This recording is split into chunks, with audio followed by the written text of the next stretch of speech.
अलीगढ़ मुस्लिम university को लेकर, उसके माइनॉरिटी स्टेटस को लेकर कई तरह की नई कंट्रोवर्सी हुई है, आप उससे वाकिफ होंगे, और ये मामला यहाँ भी है। कैसे ये मामला इस तरह बढ़ रहा है, क्या समझते हैं आप इसमें? देखिए, इसमें आज भी मैटर लगा हुआ था, लेकिन वो रीच नहीं कर पाया।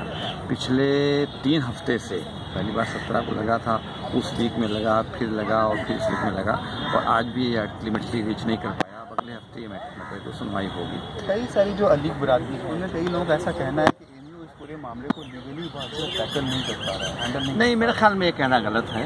ऐसा नहीं है। यूनिवर्सिटी ने बहुत मजबूती के साथ अपना केस सिंगल बेंच के सामने इलाहाबाद में रखा और डबल बेंच के सामने भी बहुत मजबूती से रखा। गवर्नमेंट ऑफ इंडिया ने भी जाकर के वहाँ बहुत मजबूती से अपना केस रखा।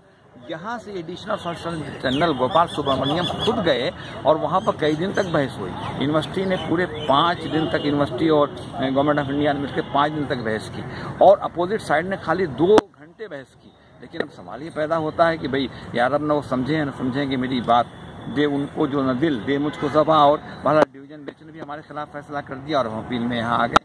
एक सवाल सर, आप जब इस मामले को देख रहे हैं तो आपने यूनिवर्सिटी एक्ट भी पढ़ा होगा, उसमें जो माइनॉरिटी प्रोविजन है, हाँ, वो भी देखा होगा आपने, और फिर दूसरी तरफ जो रिजर्वेशन पॉलिसी जो कॉन्स्टिट्यूशनल है, इसका बहुत इंपॉर्टेंस है।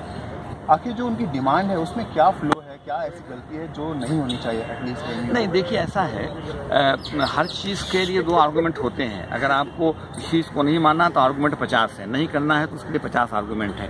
सवाल ये पैदा होता है जहाँ कि अजीज़ बादशाह केस, जिसका बार बार तस्करा आता है, 1968 में जो फैसला आया था और जिसने कॉन्स्टिट्यूशन बेंच ने कहा था कि अलीगढ़ मुस्लिम यूनिवर्सिटी अक़लियत अदारा नहीं है, जिसके खिलाफ हम सड़कों पर आए, और अल्टीमेटली वो लंबी कहानी है, 1981 में गवर्नमेंट ऑफ इंडिया ने उसको अमेंड कराया पार्लियामेंट से, और 1981 तरमीमी एक्ट, अलीगढ़ मुस्लिम यूनिवर्सिटी अमेंडमेंट एक्ट 1981 बना।